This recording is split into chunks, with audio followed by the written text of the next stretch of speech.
Hey, we're back at the Hub Culture Climate Pavilion here in Baku, Azerbaijan, on the sidelines of the UN Climate Change Conference, COP29. Joining us now is an incredible group called the Sustainable Ocean Alliance, a collective of youth leaders and technologists working to change the world of the oceans.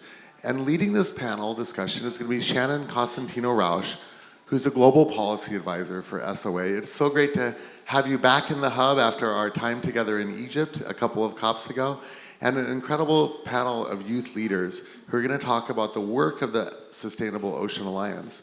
For those of you listening online, this is the Hub Culture Chronicles coming at you from Baku with conversations from the Hub Culture Climate Pavilion, activating leaders across many different categories. Today, our focus is on oceans, and this episode is with the Sustainable Ocean Alliance. Shannon, take the wheel. Thanks so much for having us. Hi, guys. So today we have three of our exceptional young ocean leaders from SOA's global network, Mark, Ella, and Eugenia. And I wanted to just kick us off with you each maybe introducing yourselves, particularly what backgrounds you have in marine work, and then also what regions you're representing. Hello, everyone. I'm glad to join you here in Baku and online. My name is Mark Haver, and I'm from the United States. When I think about how I became part of this movement, I think about the time before I went to university in Florida. And it was August 2016, and I'm from Ellicott City, Maryland. It's this cute town in the middle of central Maryland, really beautiful, quaint downtown area. It was the weekend before I went to school to start studying. And my mom and I were just exploring the streets, doing some shopping. It was the summer of Pokemon Go, for those who remember. We felt some raindrops, so we just decided to get in our car and drive home, short 5-10 minute drive away. But unfortunately, 2 hours later, we'd have family members from all corners of the country calling us to make sure that we were still alive. Unfortunately, Ellicott City suffered from a once-in-a-thousand-year type of flood caused by a torrential downpour. We received an insane amount of rain within 2 hours, and I watched on the television as the place where my 2 feet stood just 2 hours ago was suddenly overcome by more than 10-20 feet of water. The buildings where my mom and I had just frequented, the cafe where we just grabbed a last coffee before we headed back home, was inundated with water. The people in those buildings were standing on the rooftops. It was devastating to watch what happened to my community. I was so thankful that our basement flooded and we weren't there, instead of us losing members of our community that day. And freak weather events happen all the time. But we're no longer in this once-in-a-thousand-year flood type of scenario. Because then, in 2018, a once-in-a-thousand-year flood seemed to happen again, only 2 years later. A repeat situation of what me and my community experienced. I'm here because I recognize that the impacts of climate change are here and now. They have tangible impacts on us, whether we realize it or not, whether we have been victimized by the weather or not. That's why I'm here. I want to be able to stand up against climate change for the communities that have been affected and will be affected. What we can do as young people is stand in solidarity with those most vulnerable to climate change and know that this is not the future that we have to write. So Mark, a really quick follow-up question.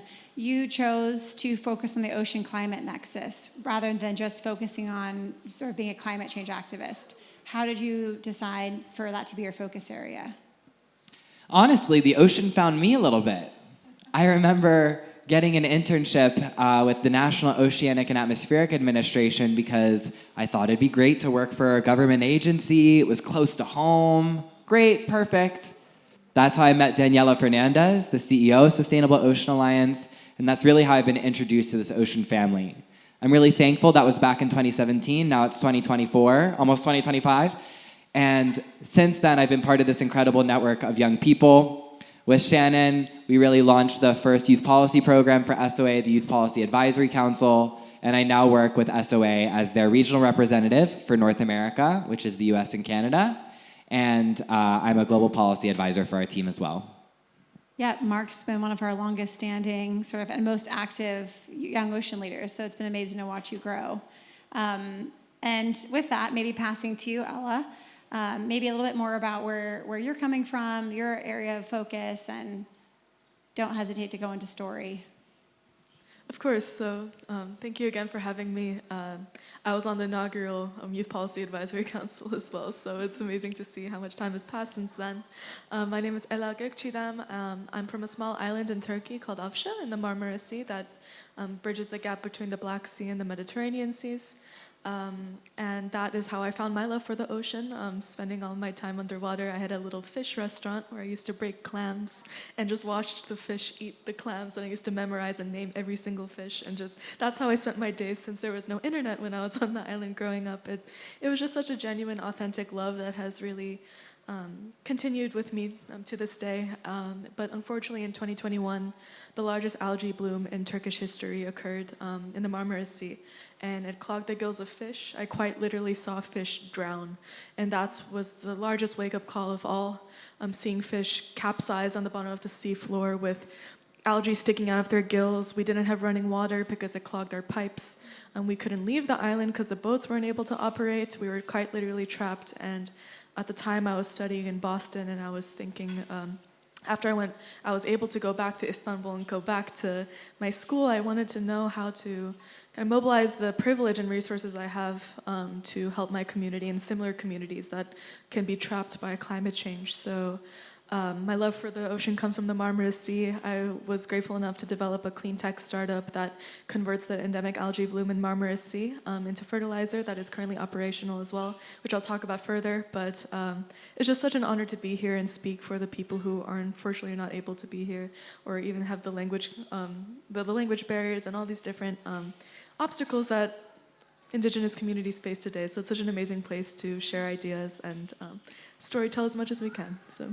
Thank you. Oh, that's amazing. You didn't have a fish cafe. You had a fish cafe where you fed fish. So similar question to the question I asked Mark. You definitely could have focused your time on just marine protection or harmful algal blooms. How did you choose to really dig into this ocean climate nexus? Definitely. So I have always wanted to be a marine biologist growing up, again, hence the fish cafe. However, the more time I spent underwater, I started realizing the intersectionality between the economics of my island and with the marine ecosystem. As our economy began to plummet, the marine ecosystem did as well. And again, the mucilage bloom was the biggest wake-up call, but I knew that I had to go into economics and finance in order to speak the language of the people that were causing such destruction in the Marmara Sea as well. So that is what made me get my undergraduate degree in finance and economics, and I'm currently pursuing my master's in international development and economics. I really wanted to be able to speak the language of finance and mobilize finance towards communities similar to mine and across the globe as well. Follow the money, move the money. That's amazing. Okay, Eugenia, last but definitely not least, we'd love to hear a little bit more about your background as well and the areas that you're really focusing on.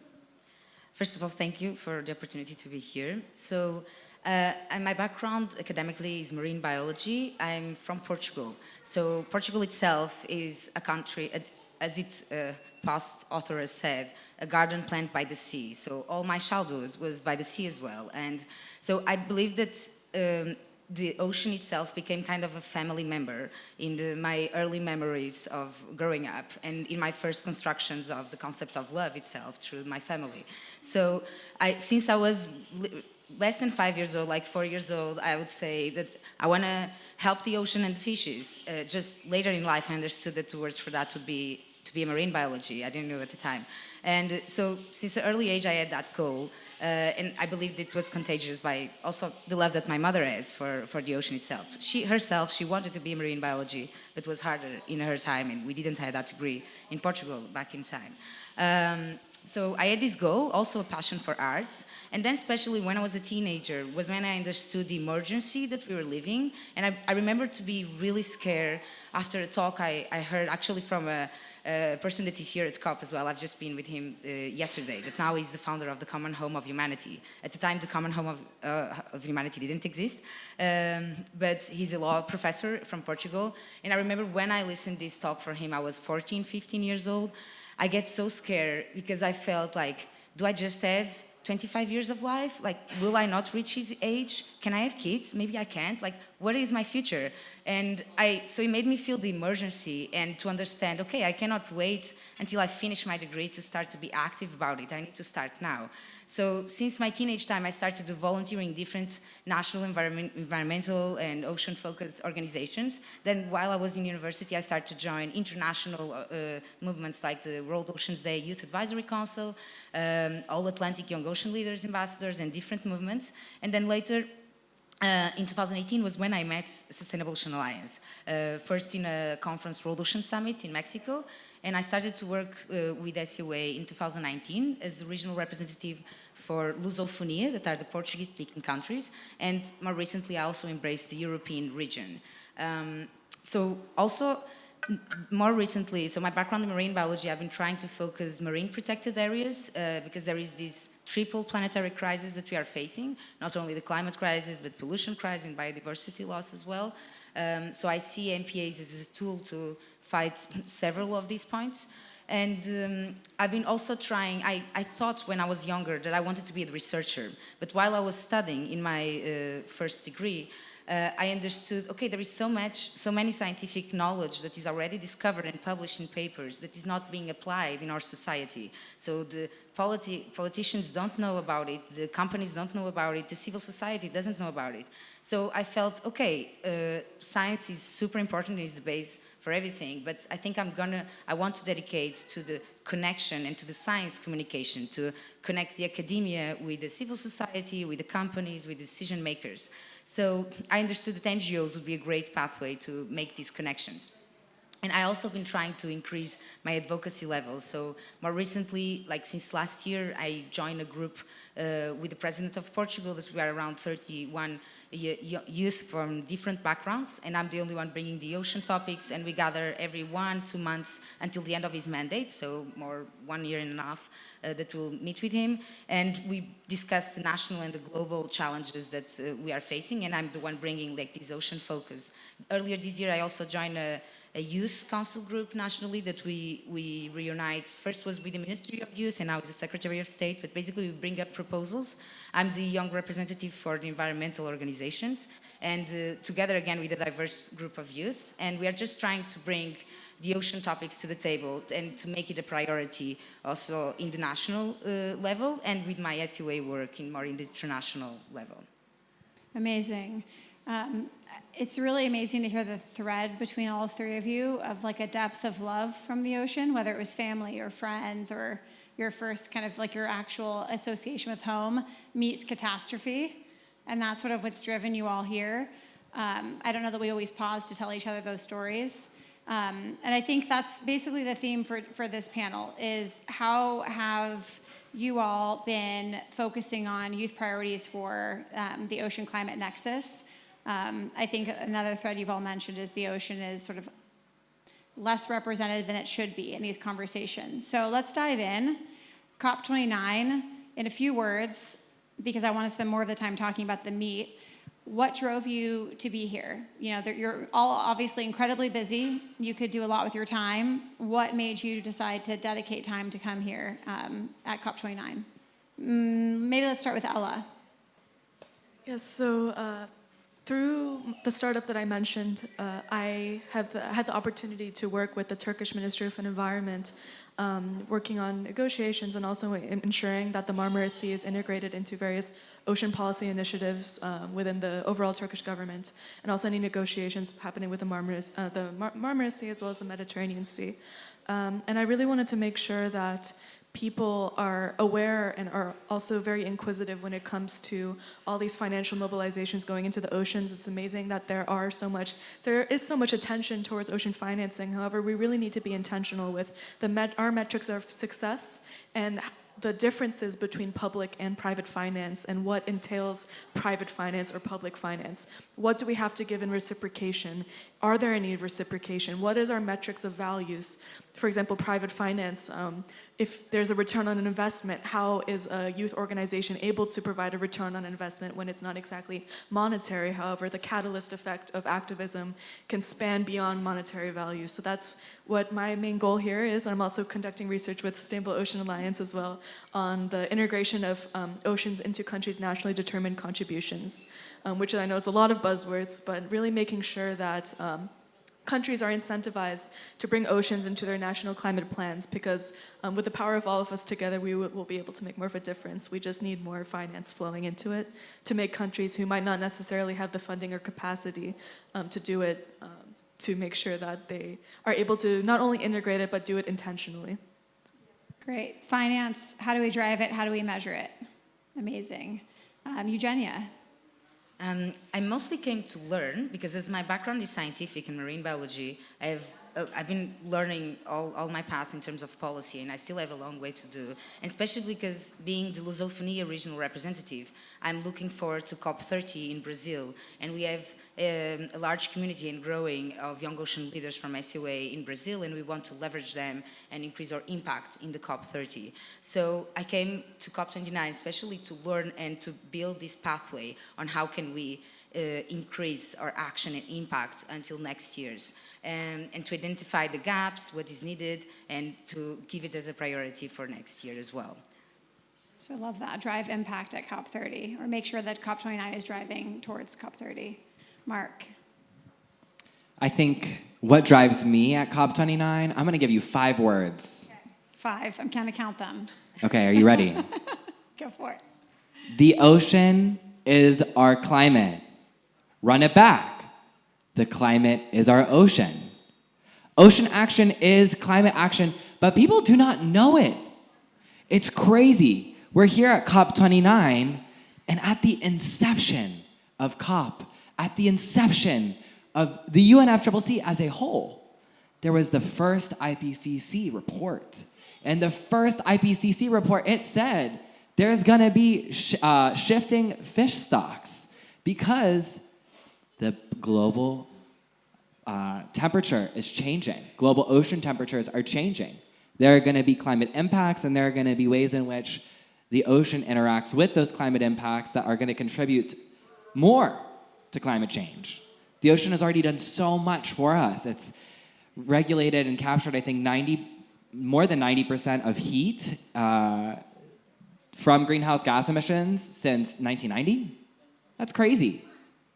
It is literally our buffer from the runaway climate crisis. But then we go to these negotiating rooms, you talk about the ocean as our climate, and it's not part of the conversation. The ocean is folded into the last thematic day of COP with biodiversity, with gender, with nature, all these different topics. And the fact of the matter is that ocean climate solutions can reduce the emissions gap by 35%. If someone told me that we were gonna be 35% closer to solving the climate crisis, I'd sure listen. I wouldn't just listen, I'd prioritize its integration, right? So that's what drives me here at COP29. So that way we can go to COP30 and say, the ocean is our climate, and have people run it back to us saying the same thing, the climate is our ocean. So you can wear a t-shirt that just says ocean =climate, and it's only 2 words. I like this, I like this. Sustainable fashion entrepreneur. From here forward, like, give me 2 words of why you're here. Okay, well, I feel the passion, so let's dig in then. You kind of have scratched the surface on what areas you think are underrepresented, but I would love for you guys to dig in even more. Where are the areas that you think we still aren't making enough progress and we need to increase ambition?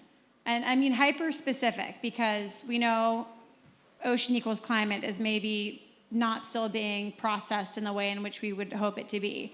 But can you give me more details? I'll maybe just kick off with you, Eugenia, this time.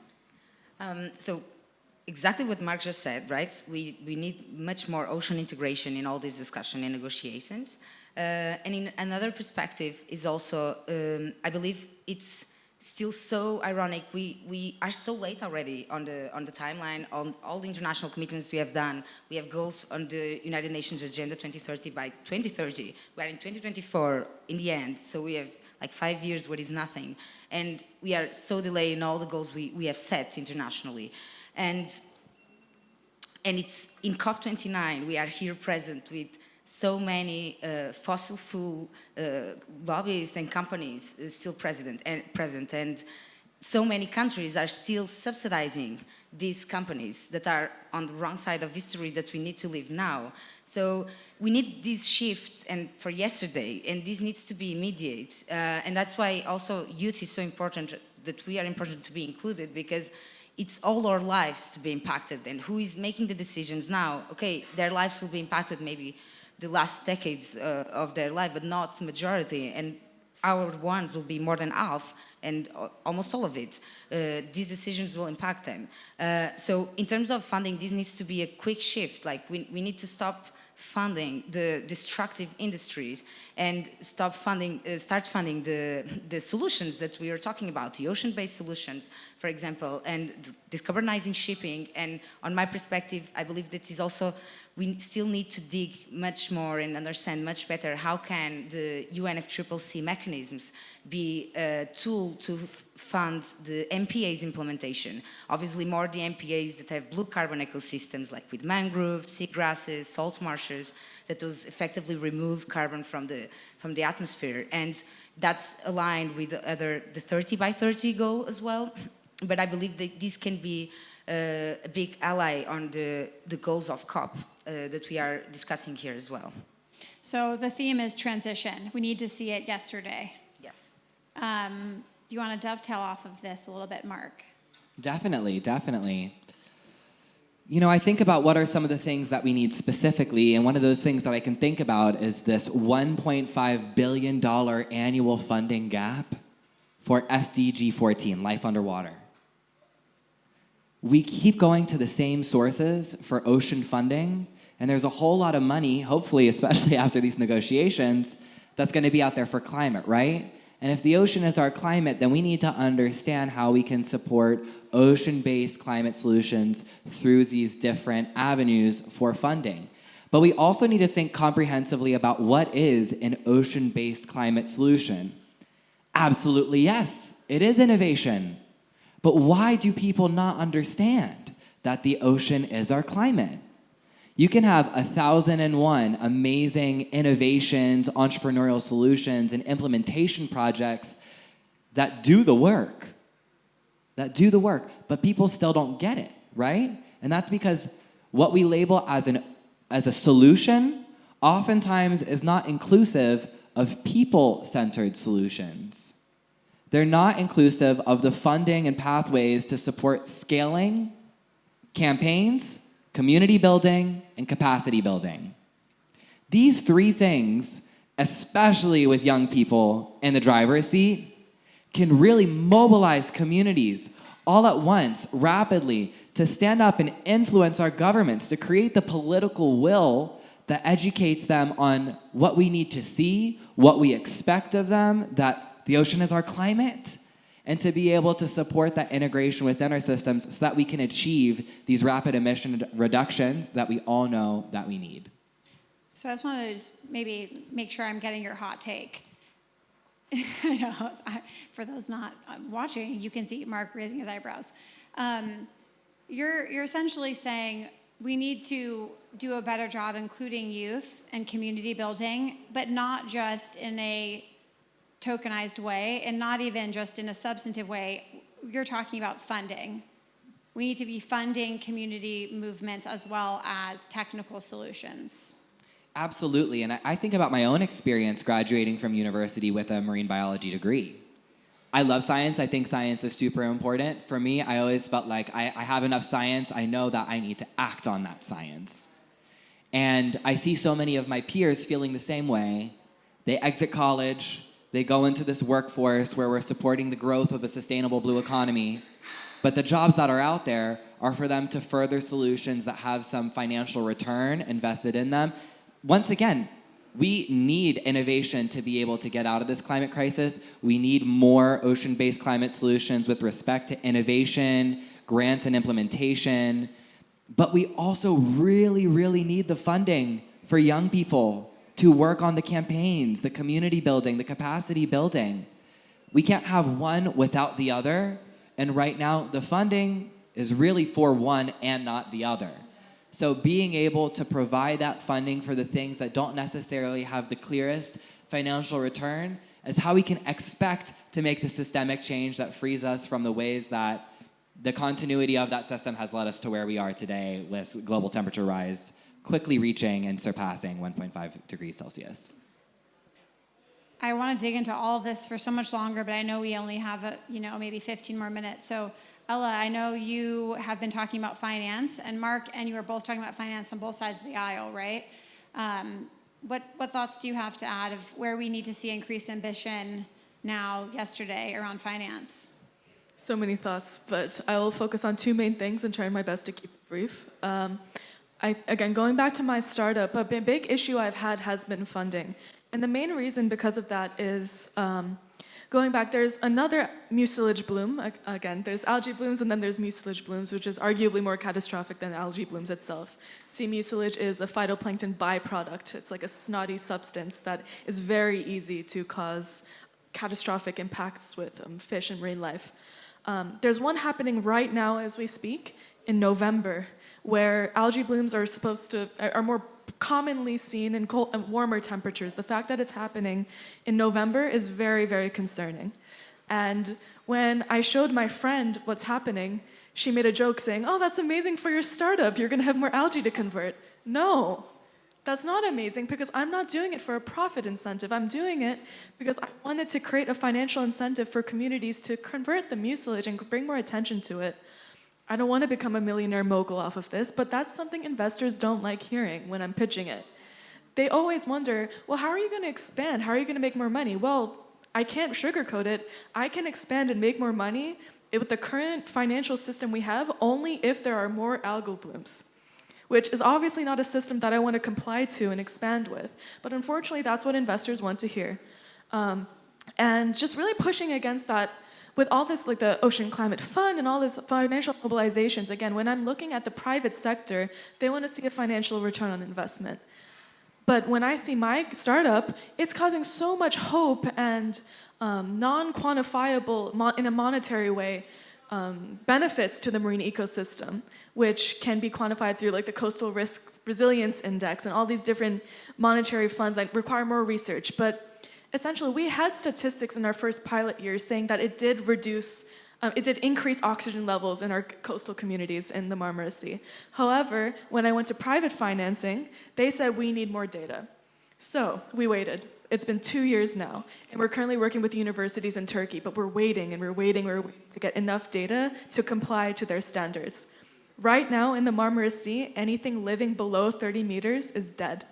And this dead zone is consistently increasing the more we wait. And that's because solutions such as mine, we have to wait to find data points to comply to investment standards. So we can't keep waiting. We can't keep waiting to comply to an industry. We don't have time for this. So really incentivizing, again, more community-based solutions, bringing this thought to these climate funds. We need to find new value metrics. Again, I can't deny I studied finance. We need a way to bring private finance, and we can't do it without private finance. But again, with blue bonds and all these new buzzwords, we need to find a way to incorporate this. The second point, really quickly, again, is mobilizing youth going into the blue economy sector. There's a lot of, when I was growing up, I couldn't see myself in a position of power in ocean finance. And this past year, I had the honor and opportunity to live in Bermuda, working on an ocean governance training program in blue finance and law of the seas. And currently, we're partnering with various insurance companies on island, as well as the Sargasso Sea Commission and the Department of Workforce Development in Bermuda, to create a competency training program in the academia as well. So we're, in the summer of 2025, we'll be launching the program called Young Leaders in Ocean Governance, where we'll be building local capacity on Bermuda's island, because they're bringing so much external capacity, but the people coming externally don't understand the nuances of the islands. So we want to train local capacity, hopefully create a scalable model to coastal communities and island communities across the world, and really make sure that brain drain can be reduced and students can see themselves in positions of power in ocean finance and bringing a new capacity building approach to the field. These are amazing examples of really actionable, specific things. So oftentimes we're talking at this high level, we need more ocean finance, or we need to really mobilize solutions yesterday, but it can seem very lofty. Like, what does that actually mean? I would love for you each to dig into that a little bit more. Like, what are concrete mechanisms that you think we could drive tomorrow to improve some of the challenges you've mentioned? For example, Ella, you're mentioning that we need more data points to demonstrate return for private sector finance, but yet Eugenia is saying we needed to do this yesterday. And so those two don't align.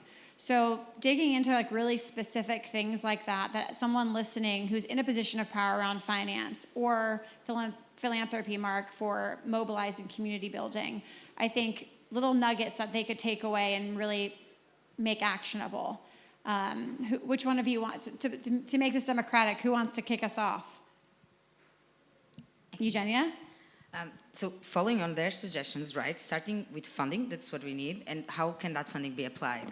How Mark was saying, the capacity building is like we can train like youth and focus on the skills that we think are the most valuable for being applied in a campaign. I can give the example SOA has been doing on deep sea mining, for example, and I think it's a great example. We've been mobilizing youth globally, right, on this topic, and well-trained youth with the specific topics connected with mentors and experts, and then being able to connect the youth with their national governments and make they have to have a seat at the table, to be listened, their proposals to be delivered, be included in the national and international as well discussions and goals. That's the way to make a change. But these is just not have private meetings. We need like the power of civil society movement, and that it needs money for campaigns, like to have protests, online campaigning as well, engage also with famous people that help us to increase the spectrum and the reach, right? Because we are active on this, but we are not celebrities. So we need the famous, and we had that help. Wait, you're not a celebrity? No, but we had that help. Like, for example, Jane Fonda, Lucas Bravo, right? And these famous people help us a lot. To Jason Momoa from Deep Rising, that Mark can talk about it. They help us a lot to increase the scale of our audience and the reach of the message.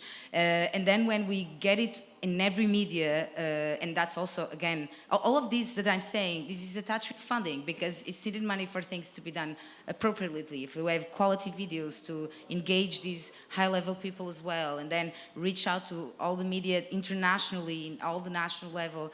So it needs a big strategy organization, and then to have this grassroots community base that through SOA, we have these SOA hubs that are the youth-led groups that drive the action with their communities, and we have now 96 hubs in 63 countries, in all continents except Antarctica. But it's amazing, and these are the youth that locally is bringing the action to their national government, to their community, and making this change. So, and then you start, for example, on deep sea mining example. In 2022, in January, 0 countries that take a stand against it, defending a moratorium or a precautionary pause. In June, on the UNOC 2, in June 2022, the first countries start, the first 3, and now we are 2 years and a half after, and we have 32 countries that have joined, over 30, and I think it's amazing. Like in just 2 years, the engagement that it was done, and obviously it was just not youth and SUA. It was like a coalition of a lot of organizations, experts,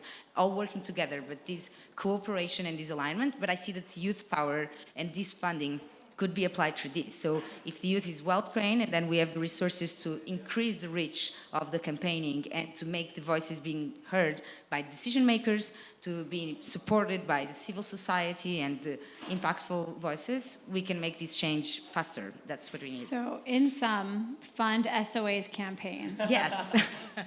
Please. We got the rest. Okay. Very true, Eugenia.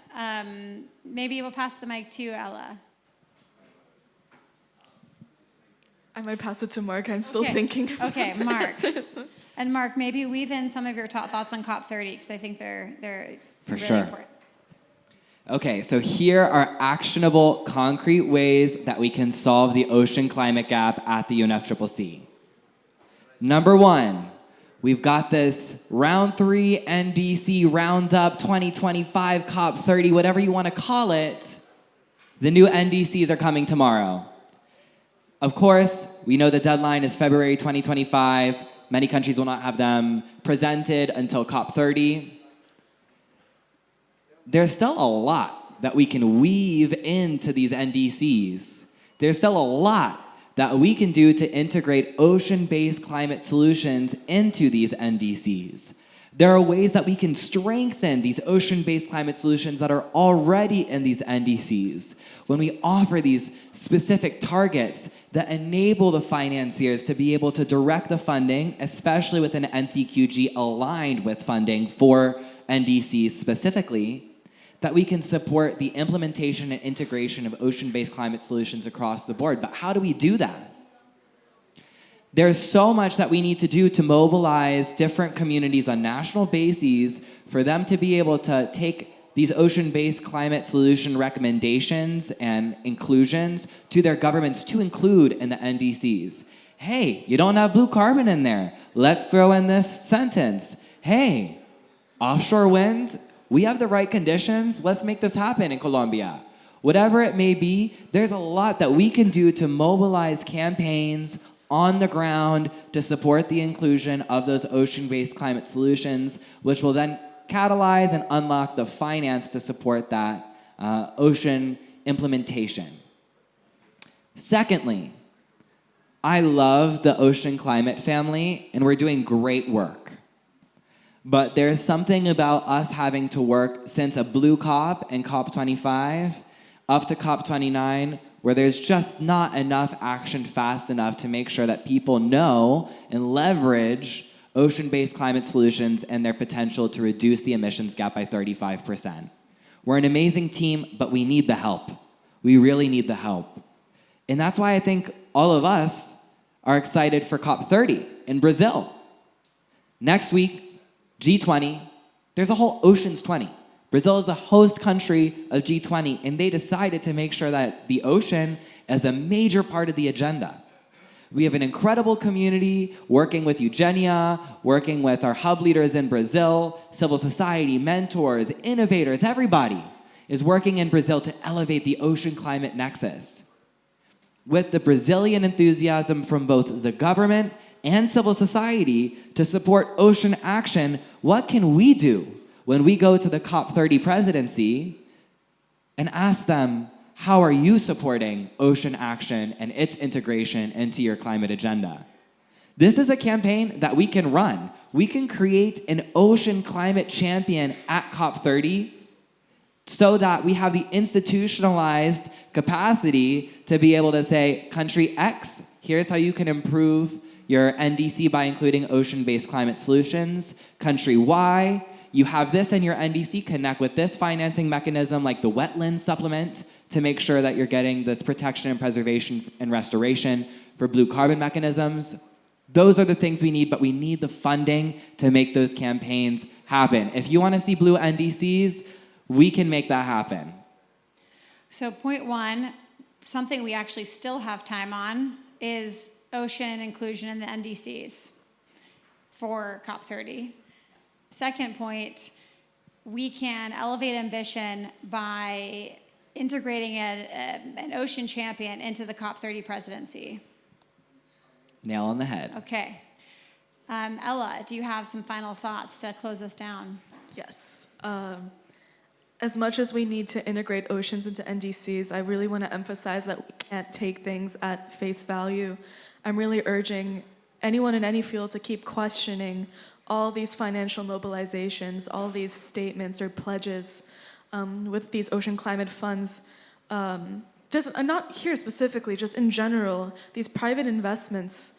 What are your values? What are your success metrics? How can we make sure that we're able to get the outcomes that we would like, because there's a lot of fine print that especially youth and indigenous communities are left out on.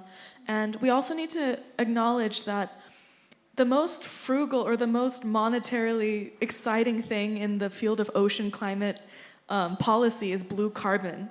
And while it is an amazing asset, we also need to acknowledge that the ocean's crying out for help right now. We can't allow the ocean to be a silver bullet for corporations to buy blue carbon offsets. It's too acidic already. We're reaching a breaking point. We can't make the ocean have more capacity to excuse our inaction from fossil fuel companies and pollutive industries. Blue carbons are not the end-all be-all solution, and we cannot just expect it to take up and compensate for our inaction. So really making sure that we're being intentional with the ocean's integrations into our NDCs, making sure we're not viewing the ocean as a backup solution, because it's already at its tipping point, it's past its tipping point. So my main advice, again, is questioning the status quo and not taking things from face value. Okay, so keep asking questions. The truth is in the details, and give the ocean some grace. I love this. So we could talk all day about this, and I love that you guys have been willing to really push boundaries and dive into the details. So for our final wrap-up thoughts, many of you, or all of you, actually maybe not Eugenia, you said this is your first COP, but from the behind the scenes, you've been doing this work. You've been working at this Ocean Climate Nexus since the Blue COP. How do you feel youth has been integrated thus far into these processes? And what's giving you hope leaving this panel discussion? That's a great question. I think that there are some great achievements and there's room for improvement. Achievements, when I was part of this movement, whatever you want to call how we're integrated into these COP systems and processes, I'm tracking two main things. I'm tracking youth inclusion and meaningful youth engagement within the UNFCCC system and process, and I'm tracking the same thing, but for oceans. And I've watched the youth movement institutionalize its power, inclusion, and engagement throughout the UNFCCC. I've seen people mobilize, I've seen them find the funding, I've seen them do the capacity building, and I've seen them scale. Really impressive. I've seen us be able to do that with oceans, but we lack the capacity building to bring the young people into the campaign. I've been really thinking about what my role has been as an early individual included as a youth in this ocean climate space. I'm really thankful to have had the opportunity to show up for youth voices in this space, but I don't want to be the only one, I'm really happy that you all are here on stage with me. I'm really happy that there are so many youth here in this audience, but imagine just how much more we can take this when we have the strategy and unification of the ideas and campaigns and projects that we can lead together, once again, with that direction. So I think being able to create these coalitions that have the clear strategy and communication to support youth engagement and support for the campaigns that all of us are trying to run is one way that we can really advance ocean action on the climate agenda. Love that. More of us and further. How about you, Eugenia? I'm happy, for example, what Mark brought before on the Oceans 20 in Brazil. We got our Brazilian hub leaders integrated in the dialogues, in the discussions, and they even organized a webinar series on the youth perspective. So I think that's also like an achievement on how, step by step, we've been increasing the youth inclusion and participation, and even the oceans is being already targeted by the next COP presidency. And I think that's a hope sign for next year's COP and for all the goals we were talking, and how we have the capacity to make youth to push for the governments to include the oceans in their NDCs as well. And I think as well that just being here and just the opportunity, I would like to thank to the Ocean Climate Fund and the Hub Culture for inviting us and giving this chance for us to speak and share our thoughts and vision as well. I think this is one of the opportunities that we need to thank, that our voices are being shared. So as SOA says, we need to give a seat at the table for youth, we are not just for the pretty picture, just to say there was youth inclusion. We want to be actively participating, giving proposals, participating in the debates, and constructing together, building together our future, our near future, basically. And connected with what Ella was saying, basically, the ocean is our life support system. It's our life insurance, kind of. Some countries, we are dependent on insurance if we have a health problem. The ocean is that for all humanity. And that's what you're saying. We've just been damaging, destroying, and the current lifestyle of the world and what we call development for the countries and internationally is basically increased the destruction level. It's basically what we have been doing. So I think we also need to change these concepts. And the knowledge is here already. So the science has brought the knowledge. We just need to apply it. And we have the mechanisms now being developed, what Mark said, to have a specified body at UNFCCC, just focus on the oceans as we accomplish for youth. I believe that's a great key, and we should all target that for next year and next COP. Okay, so engagement's the first step, but we need meaningful engagement, and we have still work to do to get there on both youth inclusion and ocean inclusion. Ella, no pressure. Round us out. So just adding on to what Eugenia said, I completely agree that the science is there, but I also want to emphasize that there's also not enough science for how much we're trying to push ocean integration and using it as a climate asset when it comes to geoengineering and marine carbon dioxide removal. We need more science and we need more funding going towards that science to ensure that we are not pushing the ocean further into despair again. We need to make sure that we're intentional, and we need to make sure, as much as we're pushing for ocean integration, we need to make sure that it's not being used as a backup plan or as an excuse for us to keep polluting and storing our carbon in the ocean. That's not going to work. So make sure we're as intentional as possible, and that comes through youth. We're one of the most intentional group. We have the energy, we have the ideas. We just, again, having a seat at the table, organizations such as SOA, I'm here because of SOA. I'm able to advocate for NDCs within the Turkish government and also financing organizations because of SOA. Just being able to build the capacity and the opportunities to elevate these thoughts that aren't being discussed in the negotiation rooms are crucial to making sure that we're intentional with our work. So youth, the ocean's bodyguards. But I really love what you're saying too, Ella. You're saying we really need to make sure that when we're putting ocean at the forefront, that we're not, we're focusing on healing the ocean and not just over leveraging the ocean. Well, we could speak for another hour, and I know we don't have the time for that. But again, like Eugenia said, thank you everyone for sharing the stage with us and giving us this opportunity. These are just 3 of SOA's many, many exceptional youth. So please check out the organization and reach out. And these 3 definitely always welcome partnerships and like lending, capacity building, and support. So reach out if you have something to offer. Thank you, everyone. And before we close out, we do want to give a big thank you to Shannon for all the incredible work that she's offered to us. We would not be who we are, and we would not be here without her mentorship, her strategy, and we could probably do a whole hour diving deep on those questions with you as well. So just wanted to give the space to say thank you and acknowledge how much you've contributed to building this movement with us. Ocean of gratitude. Thanks, guys. Great, and thank you Thanks, to the Dan. Sustainable Ocean Alliance for all the hard work and amazing work that you guys have done. When you really look at the work of the Alliance, it's incredible. Over 350 organizations, the new funding mechanisms you guys are doing to put money into oceans. This is one of the reasons why the OCF and the SOA together are gonna swim together, and we're excited to be doing that with you guys. We wanna support your work, and we wanna get more money into this category to support that work. So thank you for all of your stories. Thank you for being here.